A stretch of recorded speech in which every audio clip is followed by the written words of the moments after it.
Welcome to Sober.Coffee, a weekly coffee chat sharing experience, strength, and hope for anyone on the sober road to recovery. You can download Sober.Coffee weekly on all podcast platforms and check us out on Instagram at Sober.Coffee Podcast and on Twitter at Sober.Coffee Pod. To learn more about us and to help support these sessions, visit online at Sober.Coffee. Here are your hosts, two guys on their own path to recovery, Mike and Glenn. Let's join them at the coffee shop. Glenn. Hey, what's up? Hey, so you're making fun of me, man. I'm making fun of you because somehow this week, I was driving the car, I was listening to music. I love music, and I'm blaring music, right?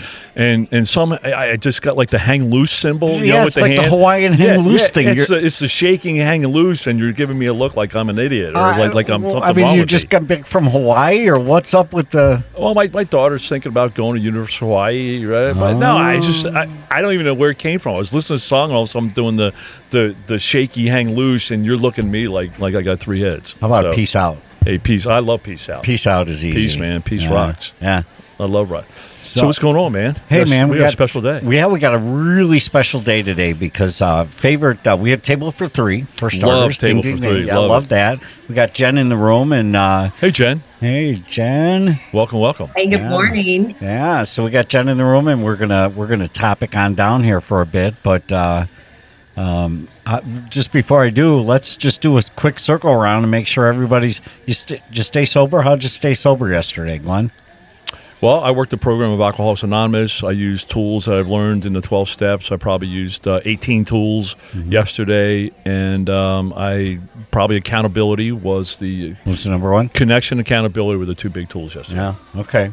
For me, it was. You've never asked me that question before. I know. I just it came on the spot. What did I do yesterday? The one thing is I distracted myself yesterday, I guess, because I did service. I picked up a guy in need, took him where he needed to go.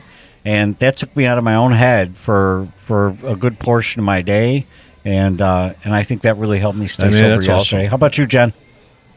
Ooh, yeah, that's a good one. I just listened to your podcast on relapse, and the first point of that was emotional. And I went through some emotional stuff yesterday. It was a long week, and I start noticing those feelings come, back into just feeling depleted, and how can I solve this? So really relevant to listen to that. And how I solved it is I went into an evening, a local networking entrepreneur group, and I was very pleased to find great non-alcoholic options there and felt like I could celebrate with my community. So it was a really kind of interesting day of ebbing and flowing through a lot of emotions. All right, two things. First of all, I had a very long month last week too. Secondly, was the non-alcoholic choices that you had water, right? They had something floofy. It was slightly elevated to what we call like an RTD, which is a ready-to-drink non-alcoholic cocktail. Okay. So no bartender needed, just, easy, but better than, soda and very sugary options. So I always appreciate that. Nice. I've had, in the past few years, I've had the experience. First of all, I'm a jokester, right? So I go to a restaurant and my wife will, he'll ask her what she wants and she gets whatever she wants. Then it comes to me and I say, I'll take a Jack and Coke, but hold the Jack.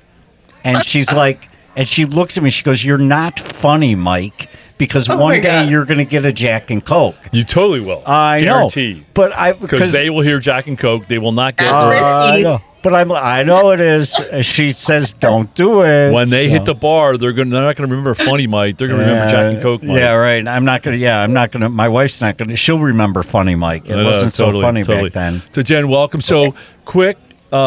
Jen she's a TED Talk speaker, right? Yeah. For those that know TED Talks, it's very high level. 18 minutes, I think, Jen, right? That's right. Yep. So TED Talks are 18 minutes long because that's the attention span. It's funny. Same timeline as Sober.Coffee, right? Which we never miss. But did you go 18 minutes on your TED Talk? Did you nail it right at 18? I went 15 minutes and 53 in the edited version. Okay. So, and I found it challenging to edit down from the initial, which was probably about 23, 24 minutes. All right. That's Okay, yeah, I know. We have the hardest time staying at 18 because it seems we're just like on a jelly roll and just about time to put an exclamation mark on a great sentence. And it's like, no, we got to keep going. Mikey sets his timer right for 18 minutes. It goes off every single time. We never pay attention to it. So I don't know why he sets it. I know, right. So, first of all, in case we forget, let's talk about what are we selling? Are we selling something? Yeah, we're selling the TED Talk link. So awesome. How do they find you on YouTube to find the TED Talk link? Or what's the best route for you? Yeah. How do you point people to see the TED Talk? So just on YouTube, just search TEDx Talks Jen Gilhoi, and my last name is Gilhoi. And it's pretty cool because the International Committee had decided to elevate it, which means you'll see it on the top bar. Nice. Just because it was really relevant and timely. So that's been cool to have the backing of the TEDx organization to get it out to more people. And you are so right. It is so relevant. It is so timely. I mean, it is amazing. And maybe it's the yellow car syndrome, right? So you buy a yellow car and all of a sudden you notice all the yellow cars, all right? But I get sober and it's amazing how much sobriety or curious and all these different variations of what's going on out there. People, I mean, I sense a revolution, but yet I'm still seeing devastation, and it doesn't need to be that way if we can just make it not this, stigma of disaster. So the one thing, and Jen, I'll jump in, in my own story, I've got 8 years on the sober path. I mean, I've tried before that, but I finally surrendered 8 years ago. And just now, like the last year, I mean, I do a lot of business, and, just now I'm starting to share with people that I'm on the sober path. And I have confidence that that's actually a superpower for me. So I share that, but I still tend to do it in confidence, right? So here you are on the internet, on TED Talks. Right. I think TED Talks have like 500 listeners per episode? Oh, yeah, maybe. I think about 50 million. 18 on average. Yeah, I mean, it's 50 million. Right. I mean, there's millions of listeners to TED Talks. Right. So you not only put yourself out there, I noticed you said your last name with confidence, and then TED Talk spotlights your TED Talk. Yes. So you're on the top of the top of the top. Right. With your full name and telling your story and sharing. So that's a long way from where I'm at. I think it's a long way from where people with drinking problems, probably a wrong way to, but people who had challenges drinking, they had nowhere to go. They had nowhere to go. They were the blot on society. Poor Uncle Ed, he just passed out and we all called him an alcoholic. So it seems like you're really out there with a message and a purpose of normalizing sobriety. Yeah, absolutely. I mean, I have 10 years when I started, and like you, have had a couple relapses and have 9 years of continuous sobriety. And yeah, it's if you would have told me at that point that I would be a TEDx speaker, I have 6,000 views on my talk right now, and I'm totally okay with that. It is amazing. I mean, that is the promises coming true. Right. Amen. And I love that. Yeah. And I think what I wanted to say about that is the anonymity, right, of AA and how that serves us very well early in the beginning of sobriety. But I noticed at about 3 years in that my route to service wasn't necessarily going to be becoming a sober coach or a sponsor. It was a mission to tell all of the amazing stories in some way of the people that I have heard of in the room sharing their stories. Right. Like, how could I be an advocate that, sober life is pretty freaking amazing, once we accept and start living in that. And I just didn't see that message out there. And I also had the privilege of not being in a corporate or an environment that could also bring shame to me if I shared that story. I was an entrepreneur. So I was like, I'm just going to make my culture one and share my story. Right. That it's so funny. I came from that same base. I was an entrepreneur, and people always look at me like, wow, that's impressive, so courageous. No, I just couldn't work for anybody else, people. Yes. So and nobody else would let me have a wet bar in my corner office, So, but yeah, and that's great. Yep. Yeah, so what I learned about anonymity, and it's hard for me to say that, but I think I did an okay job, is I focus on my commitment is other people's anonymity, not necessarily my own. Right. And I'm literally the last year, probably I've really started to excel at that. I made the most progress in the last year where, you know what, I don't really care. In fact, there was a big business deal, $15 million business deal, where I shared, before I did the deal, I'm like, hey, here's my path, here's my story. Before we do this deal, I want you to understand who I am and what I'm about. And I risked a $15 million deal to make sure that they understood where and who the real Glenn was. Can I tell on you for a second, though, real quick? Before you did that, my phone rang. Oh, yeah. Before you did that, my phone rang. I mean, that's the program working. It's that. I don't do many major things without checking in with somebody these days. Right. I just don't. And here's the thing is, when I did that, and after I shared my story, and it took 4 minutes to share, there was a silent pause. And what I've learned on this journey is I had the confidence that it was going to work out. Right. I had to pause. There were two guys on the phone. The one guy said, Glenn, thanks for sharing that. I'm good. And the other guy said, Glenn, I took a lot of guts, man, to bring that up. He goes, I'm great. And so, we talk, Jen, a lot about, the way I look at it, there's a dial, right? And there's the word faith on one side of the dial and fact on another. And I had enough turning of that dial from faith to fact that I had confidence to be able to sit there and say, first of all, this is the right thing to do, right? I think it's wrong to go into that level of relationship or that level of a deal without sharing the backstory, right? Because that part of the backstory doesn't come out on a background check. No, right. The amount of liquor consumed. And so it was just, it really hits me that you're on the top of the TED, and that you chose to do that, and you chose this to be your purpose and mission. I love it. Yeah, it's pretty powerful. And I'll tell you how I did that was really being vulnerable along the way in my women supported networking group. So it didn't, I just didn't step on the red carpet. It was like 6 years of kind of telling my story in small ways. And just like you said, getting that confirmation and just confidence behind it was invaluable. And, I think people don't see necessarily that part of it. But now I have very little, people say the same to me on LinkedIn, that takes guts. And I'm like, really? I have to question it because it's just such a natural, open place that I've got to. Right. I guess, the result of the journey you've taken, right? Well, I think people say it takes guts because many people in life hide behind reality, right? And they don't have the confidence, and they have that fear, and the temptation to be perfect, right? Especially on social media, everybody puts out, especially with all these filters on social media. I don't even know how to use filters. I show just Glenn, right?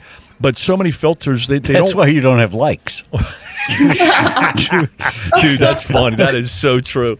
But everybody's hiding behind some mask, right? And they don't want to be vulnerable. Jen, I love that word you used. They don't want to be vulnerable, right? So we think about normalizing, sobriety. There's two words out there, or a hashtag out there today that I just love, and we've embraced, Mikey, and I think it just shows how many people out there, right, are just trying to find a sober path, and that's hashtag sober curious, right? And so many people think, well, AA is a cult, right? Or sobriety, people are going to make fun of me because I'm in sobriety or because I don't take that drink. People are going to judge me, and there's so much packed into that, right? That needs to be unpacked and talked about. What's the other hashtag that you see out there a lot that you sober curious, and another term that we hear a lot about is AA, searching for alternatives to AA, because there's a persona that maybe that doesn't work, and it doesn't work for everybody. It doesn't work for everybody, and I get that. And we've gone a long way to say, look, there are other options you can look into. All we can do is come on here and say it's worked for us, but we've had to work it. We had to do what the program said to do. We didn't pick and choose that one chapter was not applicable to us. The whole 164 pages were important to us. So we are pro-sobriety. Right, And pro-sobriety. Yeah, and Jen, I'm not sure if you worked AA or you work in another program. But you're pro-sobriety. But you're pro-sobriety. Right. But we had a doctor in here who is an expert in the addiction treatment space, right? And we know him very well. And I asked him one time, I'm like, why do some people say that AA doesn't work? Mm-hmm. And his explicit answer was, they haven't surrendered and worked the program. There you go. And hey, I went into AA for many years, and I had all my judgments, and it didn't work for me. Right. But as I look back, that doesn't mean that AA didn't work. It just meant at the time it didn't work for you. Right, because of my approach and because of my ego and because of everything else. And all my messages to anybody is give AA a try. Really give it a try. But if it doesn't work, don't think it's the last bullet in your gun. Don't give up. Don't give up the fight because AA didn't work for you. Because there is hope and life on the other side. And normalizing sobriety is going to make that a lot easier for people because they can walk in confidently into an event and say, I don't drink, right? And that's the point we need to get to, because I've gone to parties where old high school friends, and they're like, "What, Rhodes? Oops, Mike, what's with the coffee?" Oh, there we go. Rhodes, what's with the coffee? Well, I don't drink. It doesn't set well with me anymore. Or I've had my fill. I had my life limit on alcohol. I can't have any more. Yeah. Right. Well, and that's how my talk starts out. The annoying question I've had for 8 years: why aren't you drinking? Mm-hmm. Right? Like, have people in sobriety doing an amazing, healthy thing for themselves be questioned about that in all of our social spaces. So I will say that my talk moves people from Sober Curious, which was 2018, and more of an individual relationship questioning with alcohol, to this, what I call a third pillar of environment, right? So like, AA is amazing for the work you do on yourself and in peers. But what I felt fell apart for me was going into social spaces where I was like, nothing is supported here. I can't make a good choice for myself. And I'm actually really annoyed just being in these spaces. So again, that's, the continuum of a sober, celebrated lifestyle started for me in AA for 3 years. And then I wanted to move out into my community and feel a sense of belonging. I love that. Sober Celebrated. I love that. So what are some of the things you're doing in the community? Because I know you're making impact. I mean, the talk was the result of the impact you're making. What are some of the things that you're doing in your community to kind of change the language and change the voice of sobriety? Yeah. Before coming on to this morning, I was thinking about normalizing sobriety and the question of who is responsible for that? Right. And I feel like a lot of the conversations have been placed on people in recovery to, do some of that work. But really what it is the people in the middle space, right, that are owners of bars, restaurants, and venues who can make different environments to support this and be able to actually drive some change in normalizing it, right? Because it's like the sober people, we can ask for it all we want, but until that kind of middle culture kind of comes around to help support those choices, I just think there's more progress in that middle ground. Boy, that is really, really strong, because you're right. The liquor companies have their voice. Their dollars are being spent to send one message. And what I'm hearing you say is, okay, that's great. There's other people that want to hear something different, but the message isn't being sent. So walking into a bar, walking into a liquor store where they have a section that is all related to non-alcoholic consumption, has to happen. I love that. I mean, that you're right. Who's in charge of the messaging? Because the opposite, the drinking is totally manifests itself through marketing dollars and the message they want to send, right? Yes, we call it the glamorization of alcohol, and it's everywhere, and we hardly even notice it. So part of my work is to really create new experiences. What I realized, it's not a sober person going to a bar for 6 hours and drinking NA cocktails all night. That's not it. So really what it is creating different experiences that are maybe more movement, wellness, community based, that don't revolve around a bar or, that scene. So it's major. And when you think of like environments across America, right? Like what is the potential for impact if we start to change those environments to support people who, and I say, choose to drink occasionally or not at all. Wherever you're at on the spectrum, you should have options. Yep. Options are key. Yeah. Went to a wedding. Hopefully this plays into something that has a point, but went to a wedding about a month ago of a niece who, it was in a church, and so there was no alcohol served. It was beautifully done. The whole thing was beautifully presented. You would have thought you were in a top-notch banquet hall with the flowers and the tablecloths and everything. It was gorgeous, and there was no alcohol, and instead there was games, right? And I thought, for me, it played well, but I heard the snickers, I heard the comments, I saw the parking lot partying that was going on, because that was not normal. And I think that, for me, you've got the open bar, it's a big drinking fest on one side of the equation, and then you've got this, they're playing games and no alcohol on the other. And I think what I hear from you, Jen, is what about the middle market then? What about the people? Why can't both coexist, I guess? Why can't you have an environment where allow the person to go up? Of course, I have no resentment against anybody who has a drink. I wish I could drink as well as them. I'm just not. I'm a bad drinker, right? So, right. But I've got no resentments. I don't mind being in that environment. But what you're saying, what I hear the drum you're beating is give me an option. Let's play together here in a way that doesn't. Yeah, that's a really good point. I have two examples on both sides of the coin that stick out. One is I went to a family wedding of a guy. In fact, he was my first guy that I ever knew that was in AA, and it was a sober wedding. And this is, I don't know, 1997 or something. Oh, wow. And I'm like, how in the world could you ever have a wedding? And so I, being a leader that I am, I organized a tailgate in the parking lot. Right. Just because, hey, that's important, right? And so we were tailgating and at this sober guy's wedding. Yeah, right. And that's how much respect I had, right? And I'm like, how in the world could you do that?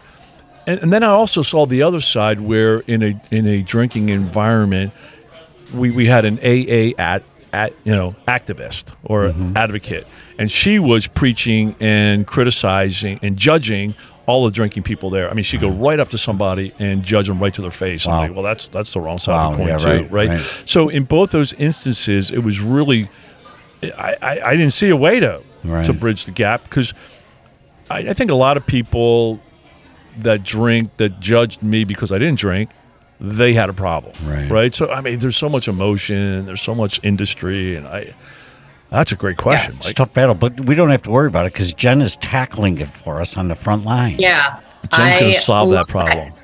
Love that conversation. And I do think it's, the coexisting of both of those is something that no one is really familiar with. So what I love to model is I'm out in these social experiences, and a lot of times my friends, take it or leave it drinkers, are there, maybe having an alcoholic cocktail and then switching to NA, and we are coexisting. So what happens in the situation, the wedding you described, is there's this othering, or like, you want to be able to drink at the tailgate piece of it and don't want to, have to engage or feel shame, right? You want to drink and enjoy yourself without feeling like an AA person's going to come over and shame you, right? And from the sober side of it, there's just a disconnect. So there's not a lot of meeting in the middle right now. And if we can have those experiences, I find that my friends are less likely to come up to me and be apologetic. Oh, I'm sorry, I'm having a drink at your birthday party. I'm so sorry. It's like, I know, you're good. right? You're I good. know, I'm good. You don't understand it. Like, that affects me zero. What you do affects me zero. Right. No, it's good stuff. So what are some of the things that you're doing now to get the voice heard that we should be normalizing sobriety? What's up on your what's in your Outlook calendar in the future here that you're trying to do? And how can we help? And how can we help do that? Move the mission. Well, as you know, September is National Recovery Month, so I have loaded my calendar with all sorts of things. But one of the spaces I think it's important to get into is the corporate space. So I am bringing my talk and a version of that to corporate because they have missions. They have publicized missions of diversity, equity, and inclusion. And to me, the alcohol offering NA options to your employees at corporate functions is an absolute must in 2023. So I am on a mission to support those organizations who want to host their own events. They do, 2-day conferences, and the drinking and pushing of alcohol is still so pervasive. So Jane, let me just jump in. So I came from the corporate world. I was a corporate executive for quite a number of years, and it amazed me.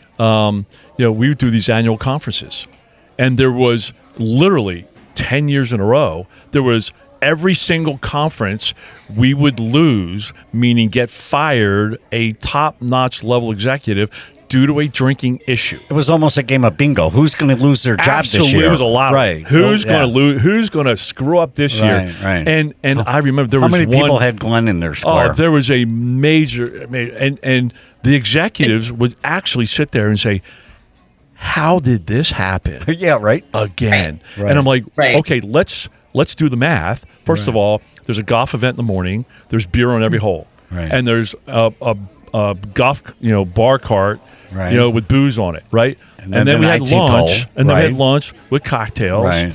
And then we had, open, in the afternoon, open time, and then we had at 4:00 we had a wine tasting. Yeah, right. And then at 6:00 we had open bar. Yeah. And then guess what? At dinner we had tables of bottles of wine on every single table, and the bar was open. Yeah. And then at 9:00 or 10:00 at night, somebody had too much to drink, and they're sitting there saying, "How did this happen again? How did it happen?" I mean, smart people were such idiots, and they're just blind to it. Yeah. And I'm like, definition of corporate insanity. oh, yeah. So Jen, I think first of all, I think there's an alcoholic in every boardroom. I just do. And I say that with confidence. Statistically, you're probably because right. of my experience, right? So I think every corporate boardroom, every corporate executive team should get a message, should get some tools, should get access. I think that's a great place to start normalizing sobriety. Mm-hmm.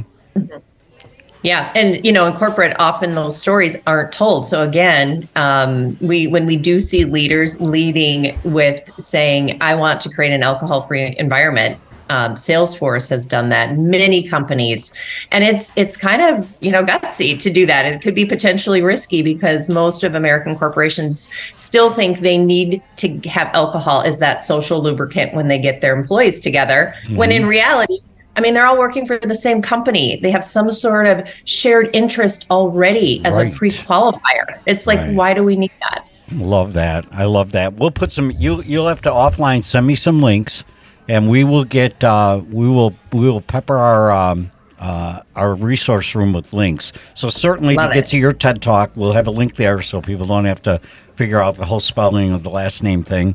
And then secondly, any additional resources that you have, help us be a conduit to communicate those choices that corporations can have. Because I agree with Glenn. I think there's statistically speaking, there's a problem in every boardroom.